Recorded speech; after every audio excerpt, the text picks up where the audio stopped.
자, 우리 함께 나누실 말씀 요한복음 20장 21절과 22절입니다.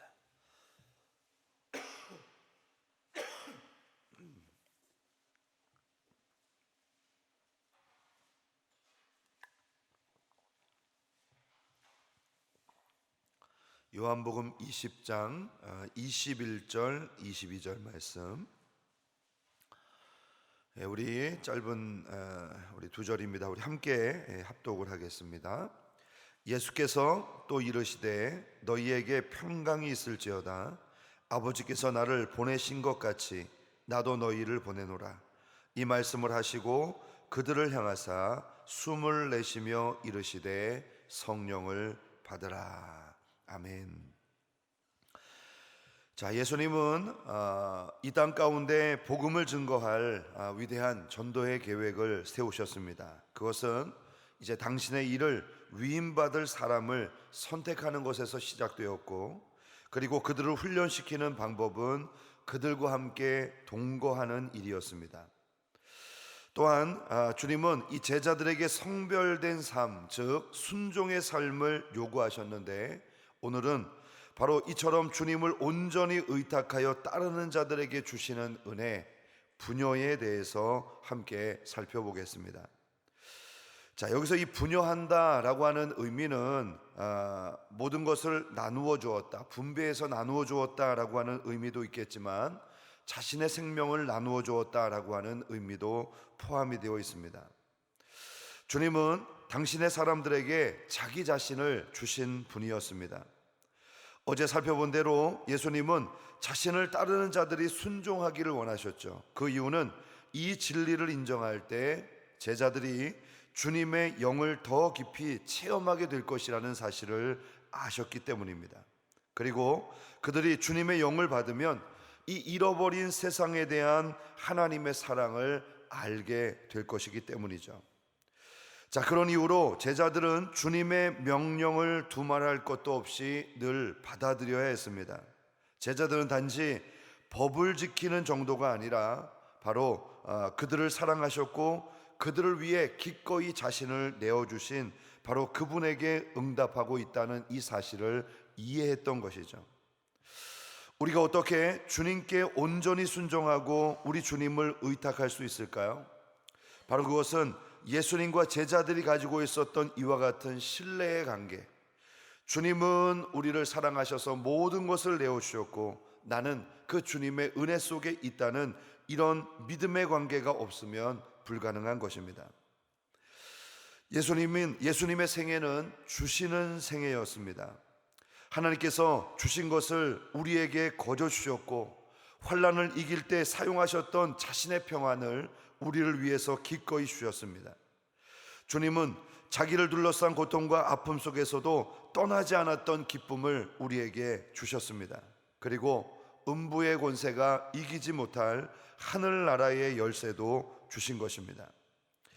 주님은 자신이 가진 모든 것을 우리에게 남김없이 주셨습니다. 아무것도 감추지 않았고 심지어는 자신의 생명까지도 우리를 위하여 내어주셨습니다.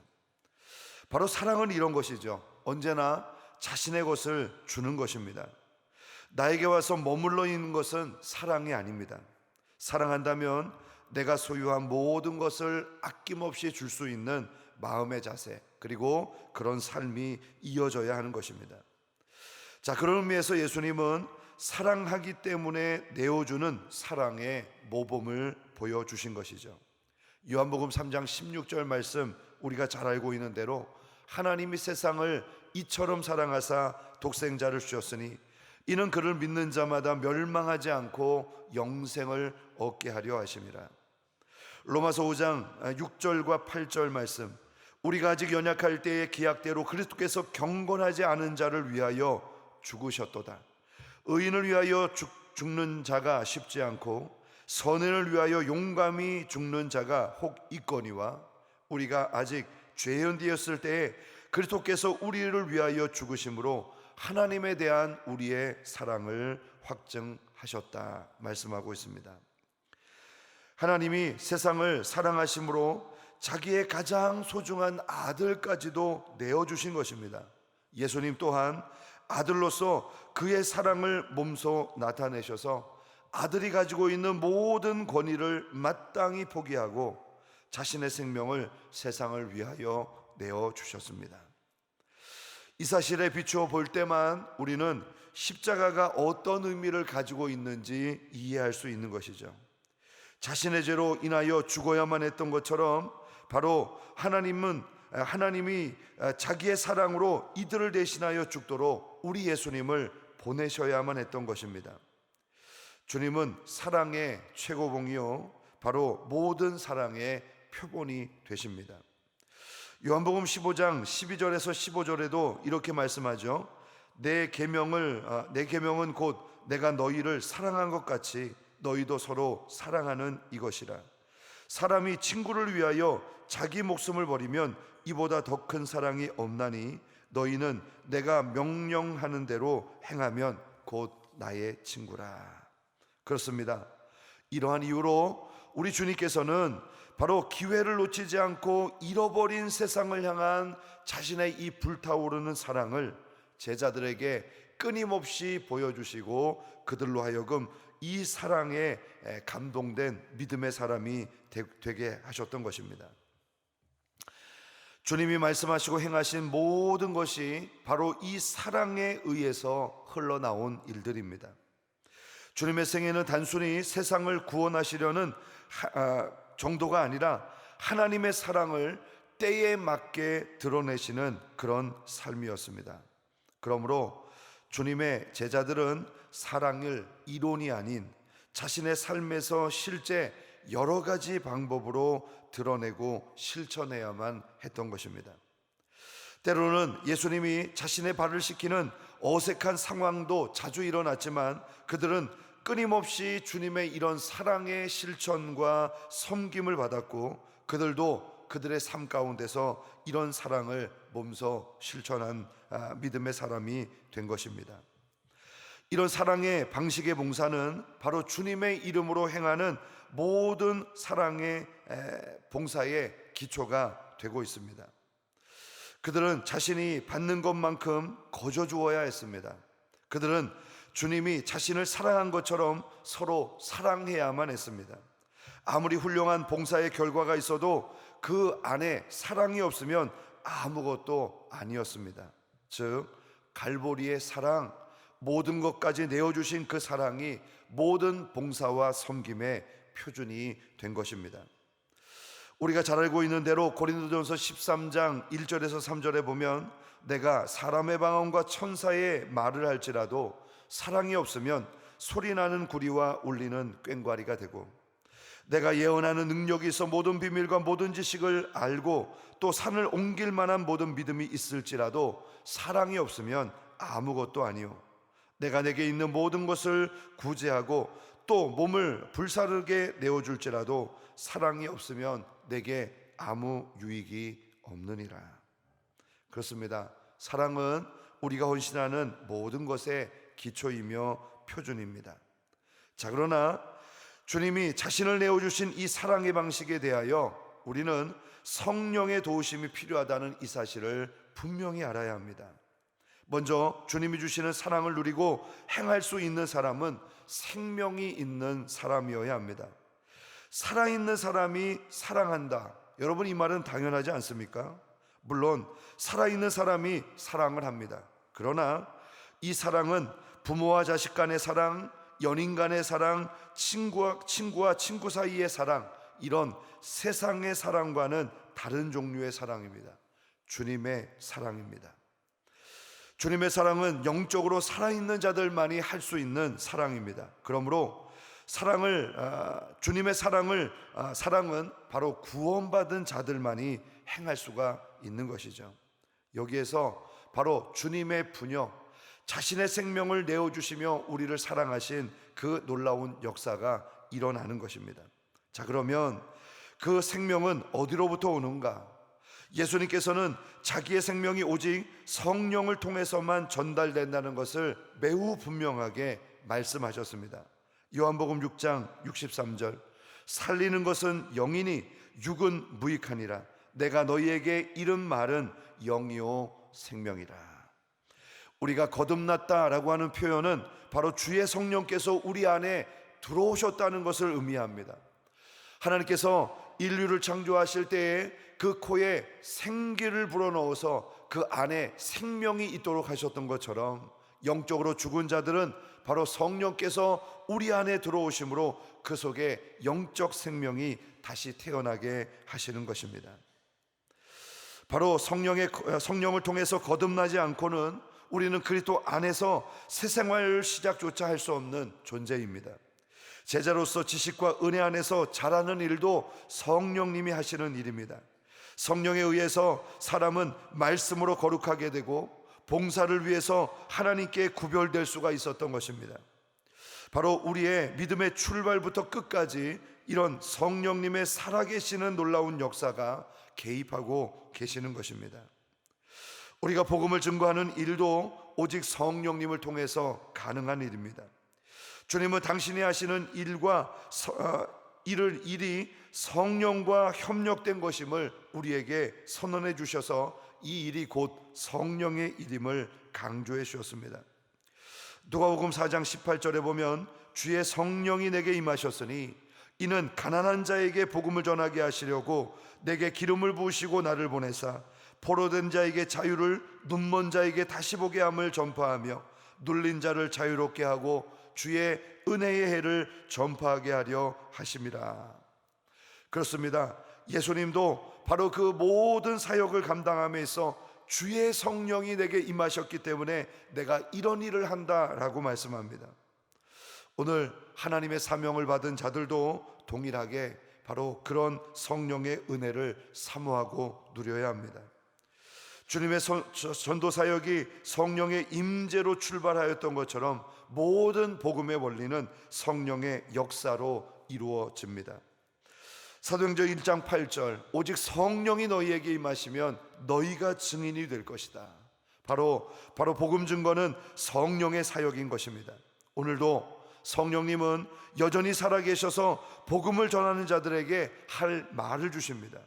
성령님은 죄에 대해서, 의에 대해서, 세상에 대해서 심판하시는 분이십니다. 성령님은 사람들이 주님을 알 수 있도록 진리를 밝혀주십니다. 성령의 능력에 의해서 제자들은 주님의 일을 할 수가 있었습니다. 아멘. 한번 해봅시다. 아멘.